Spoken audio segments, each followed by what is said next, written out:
Have you ever felt like your emotions were on a roller coaster? One day you feel unstoppable, and the next you can barely get out of bed? For people living with bipolar disorder, this isn't just a mood swing, it's a powerful storm inside the brain. A psychological battle between two extreme realities, mania and depression. Let's go inside the mind and understand the psychology behind it. In a healthy brain, there's a balance between how we feel emotions and how we control them. The amygdala is like the emotional amplifier. It reacts fast to feelings. The prefrontal cortex is the rational voice that says, "Calm down, think this through."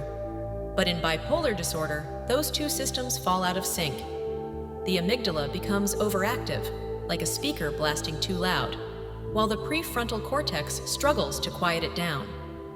This creates intense emotional states that don't always match reality. A small success can feel world-changing, and a minor setback can feel devastating. It's not that someone wants to feel extreme, it's that their brain's emotional volume knob is broken. Mania feels like being plugged into electricity. You wake up with a rush of energy, ideas flow endlessly, and suddenly you're confident, powerful, even invincible. In this state, dopamine, the brain's reward chemical, floods the system. It tells you everything you do is brilliant. Psychologically, the manic brain is trapped in a cycle of grandiosity and urgency. You might start 10 projects, talk a mile a minute, or make impulsive choices that feel perfect in the moment, but risky later. It's like driving 120 miles an hour with the music blasting. Exciting, but dangerous. People often describe mania as feeling alive for the first time. That's why it's so hard to recognize it as a problem. It feels good until it doesn't. Then the energy fades. The same brain that felt limitless now feels empty. Dopamine drops, serotonin plummets, and every thought feels heavy. Depression in bipolar disorder isn't just sadness. It's a collapse of mental energy. The brain can't find motivation or pleasure anymore. Even basic tasks, like brushing your teeth or replying to a message, feel impossible. And because it often follows a manic high, the fall feels even harder. Imagine being on top of the world yesterday, and today, you can't stand the thought of existing. Psychologically, that contrast creates deep guilt and confusion. How could I go from feeling amazing to feeling broken? Bipolar disorder operates like a looping pendulum. During mania, the brain burns through energy, neurotransmitters, and sleep. Eventually, it crashes, leading to depression. Then, as the body recovers, the brain can overcorrect, swinging back into mania. This isn't a conscious choice. It's the brain's way of trying to re-stabilize itself.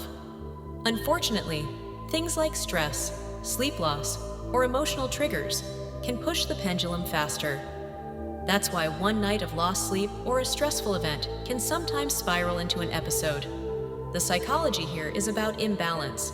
The brain's internal thermostat for emotion is constantly shifting too far in one direction. Psychologically, this crash feels like punishment. The person remembers the energy, the confidence, the creativity, and now they can't even get out of bed. That contrast creates shame and confusion. It's like watching the color drain out of your own life and not knowing how to bring it back. And yet, the cycle continues. After a depressive phase, the body begins to recover. Energy returns, but often too fast. The person feels alive again and might think, "I'm finally better." But sometimes that better isn't stability. It's the start of another manic climb. That's the cruel trick of bipolar disorder. The very feeling of recovery can trigger the next episode. One good night of sleep can spiral into 2 sleepless ones, and before long, the pendulum swings again. Inside this emotional chaos, thoughts start racing. During mania, the mind jumps from idea to idea. Creativity and confidence surge. You might believe you've discovered something world-changing, but this racing thought pattern makes it hard to slow down or focus. In depression, the opposite happens. Thoughts become repetitive, negative, self-critical. This switch can make someone question their sense of self. They might ask, "Who am I really? The confident version of me or the broken one?" That inner conflict is psychologically exhausting. It's not just the moods, it's the confusion of living between two different mental worlds. The psychological term for this is cognitive acceleration, when the mind's flow of ideas surpasses its ability to evaluate them logically.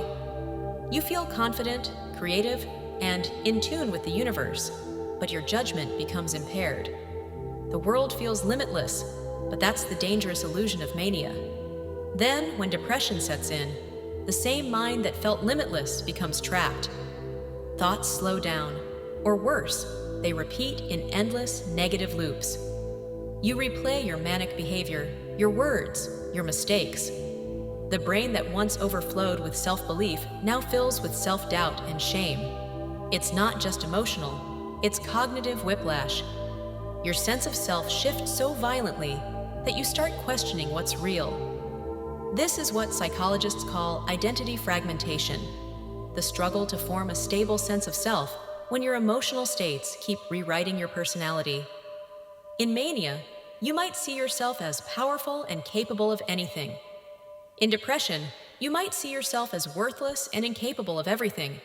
When these two realities collide, you end up not trusting either one. And that lack of trust in yourself is one of the most painful parts of bipolar disorder. You begin to monitor every emotion, every burst of energy, every low mood, wondering, is this real or is this another episode starting? That constant self-surveillance can make life feel like walking on thin ice.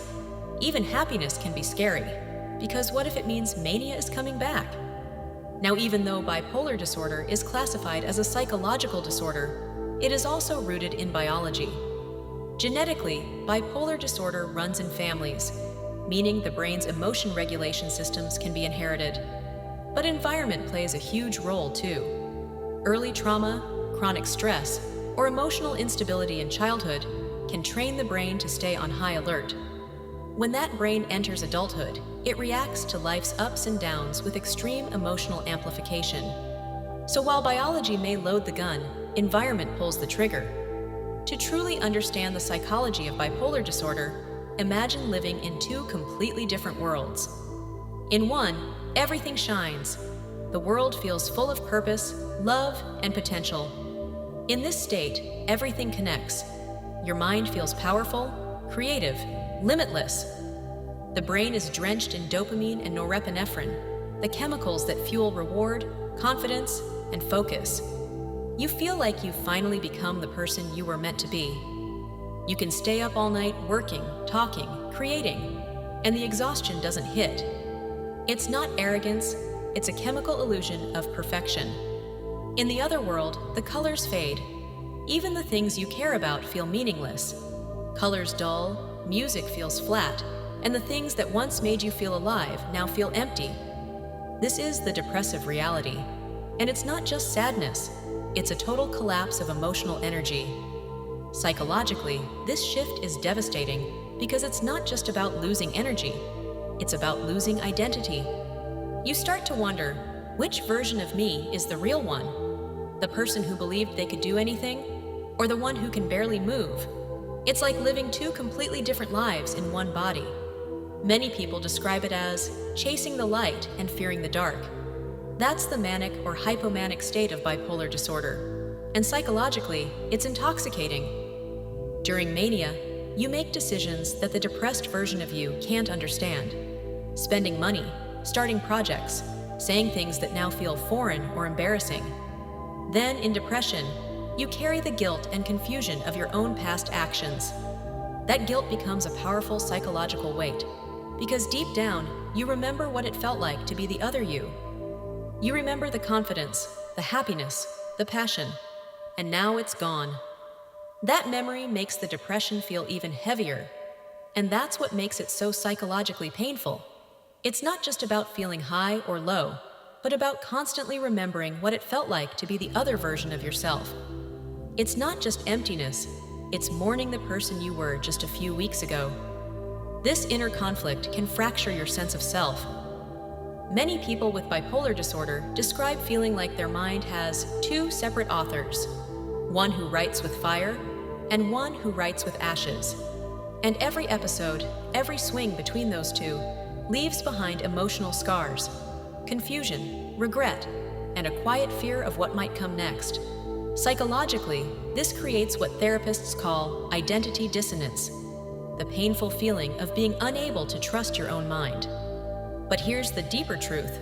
Both versions are you. The high-energy, creative version and the quiet, withdrawn version are not opposites. They're different expressions of the same emotional intensity. People with bipolar disorder often feel emotions more deeply than others. It's not that they're unstable, it's that they feel the full range of human emotion in high definition. When properly managed, that sensitivity can become a strength. It's the reason many people with bipolar disorder are deeply creative, empathetic, and visionary, because they've seen both the light and the dark inside themselves. They've felt the full spectrum of the human experience, so the goal isn't to destroy one side or the other. It's to find balance, to live in the middle space where you can feel deeply without losing yourself to extremes. Because inside the mind of bipolar disorder, there isn't a broken person trying to be fixed. There's a human being trying to find peace between two beautiful, powerful realities. After living through those emotional storms, the highs that feel divine and the lows that feel endless, comes the hardest part of all, learning how to live in between. Psychologically, bipolar disorder is about rhythm, your brain's rhythm of energy, emotion, and thought. Healing doesn't mean silencing your emotions or forcing yourself to be normal. It means learning to tune your rhythm so that it no longer controls you. In therapy, the first step is awareness. Cognitive behavioral therapy, CBT, helps you identify the patterns that lead into mania or depression, the racing thoughts, the impulsive ideas, the hopeless thinking. You start learning to catch the early signs.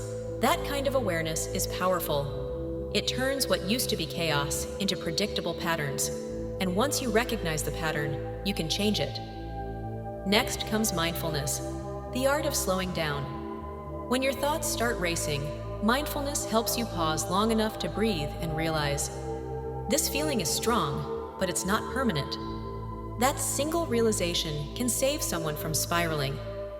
Mindfulness teaches the brain to observe emotion instead of becoming it. And over time, the brain physically rewires. The prefrontal cortex strengthens, and the emotional centers of the brain become calmer. This is emotional regulation in action, a psychological muscle that can be trained. For many, medication is a crucial part of healing. Mood stabilizers and antipsychotics aren't about changing who you are. They're about giving your brain a steady foundation so that therapy and self-awareness can actually work. Think of it like fixing the engine before learning to drive again. Once the chemical balance is restored, the brain can finally find calm, and that calm makes space for growth, reflection, and purpose. But perhaps the most powerful part of healing is self-compassion. Many people with bipolar disorder carry guilt. Guilt for things said or done during manic states. Guilt for not being stable. Guilt for struggling. But guilt keeps the mind stuck in the past. Healing starts when you replace guilt with understanding. That shift in perspective changes everything. It's no longer about fighting who you are. It's about learning to live gently with yourself. Psychologically, this transforms identity dissonance into self-acceptance. You stop asking, which version of me is real? And instead say, every version is me, I just need balance. Over time, people with bipolar disorder can build a life of incredible self-awareness. They learn to track their emotions, build healthy routines, and use creative energy in balanced ways. Sleep, exercise, and journaling become anchors, small habits that keep the emotional rhythm steady. And through this process, something amazing happens. The person who once felt like a prisoner of their mind begins to understand it, and even appreciate it. They realize that the same brain that caused chaos also gives them depth, creativity, and empathy that few others possess. The same sensitivity that once felt like a curse becomes a gift, a way to connect, to create, and to feel the world in ways others can't. Bipolar disorder is not the end of peace, it's the journey toward it. It's not about choosing between light and dark, but about learning to live in both. without losing yourself to either. The psychology of bipolar disorder teaches us something universal, that our emotions, no matter how extreme, are not our enemies. They're messages from the mind, asking to be understood, not suppressed. And when you finally learn to listen to the highs, the lows, and everything in between, you discover that you were never broken. You were simply human, feeling life more deeply than most ever will. If you like this content and want to see more, hit that like button and subscribe so more people can see this. Also, comment down below. Do you ever have drastic mood swings?